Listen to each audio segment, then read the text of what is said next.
Hey, what is up guys? This is Rich here with Gaming Tech United, and today I want to talk about Rise of the Tomb Raider. Now, we all know that Rise of the Tomb Raider is coming out on November 10th of this year. It seems like just yesterday it was announced, and it's already just a few months of coming out. And I'll be honest, I'm excited for it. I love that franchise. I think that the direction that this new reboot, reimagining that the series has taken is great for the series, it's great for the genre, and I cannot wait for it to hit store shelves. But just this past E3 we got an announcement that Fallout 4, Bethesda's highly anticipated game, is hitting the exact same day. Now, when I first heard this news, I thought that Tomb Raider would run away from this date, but as the date approaches and gets closer and closer, they're not budging.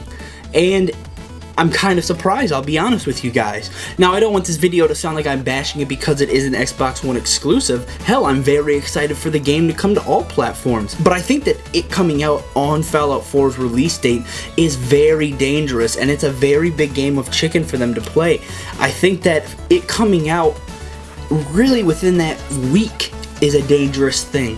I think that maybe if they push the release date back to late November instead of early November, that might increase the sales. I think that a lot of people are going to be so excited. There's people that haven't even played Fallout games that are going to be pre-ordering Fallout 4 or have pre-ordered Fallout 4 or are going to buy Fallout 4.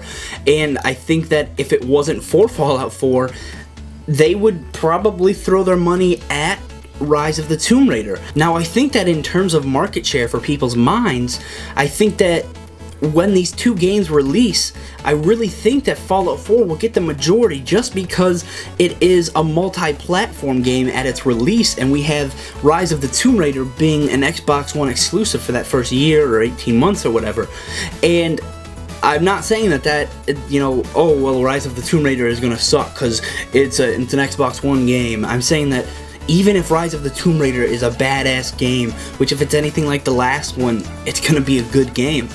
I'm saying that since it's coming out against a titan, just a monstrous size of hype and anticipation and franchise love that Fallout 4 has, and it has really even created just from that E3 conference back, you know, months ago, it's gonna be so tough for it to have sales and to generate hype, because when that game comes out, all the headlines, all the big sites, yes, there's going to be places that are pushing the Rise of the Tomb Raider reviews, but that week leading up, or whenever the embargo comes out, the big news leading up to that game, November 10th, that date, is going to be Fallout 4 review, it's going to be Fallout 4 Pip-Boy Edition review, and I don't think that the big sites, I don't know that they're going to push as hard, because again, it's a fragmented number of people that will be interested in this game. Yes, there will be, you know, the Xbox One big fans that want to see how the game is,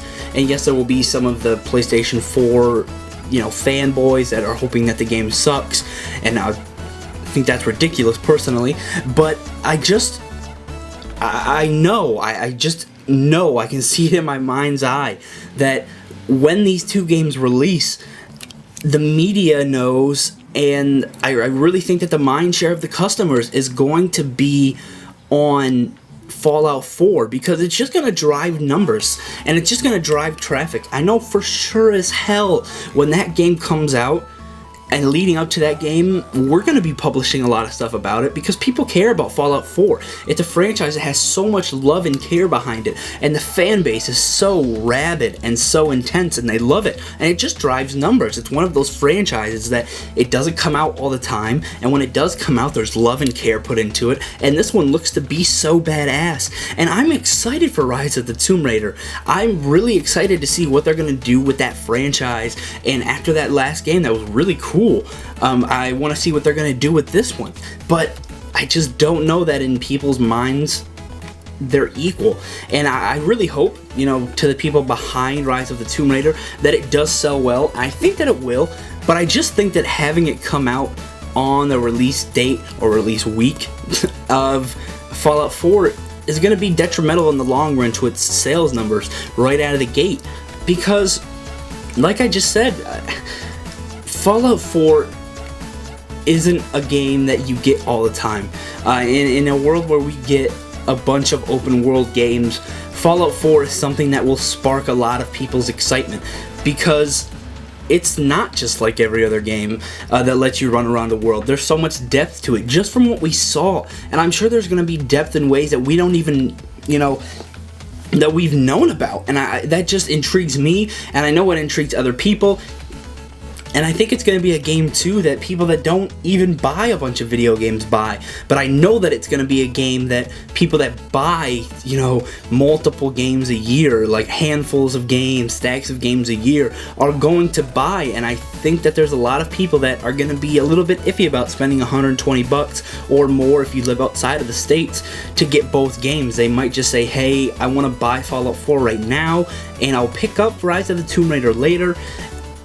Because if you're excited for a game like Fallout 4, you're not going to have the time to play Rise of the Tomb Raider. I don't think that Fallout 4 is the kind of game that you play for a little bit, put it down.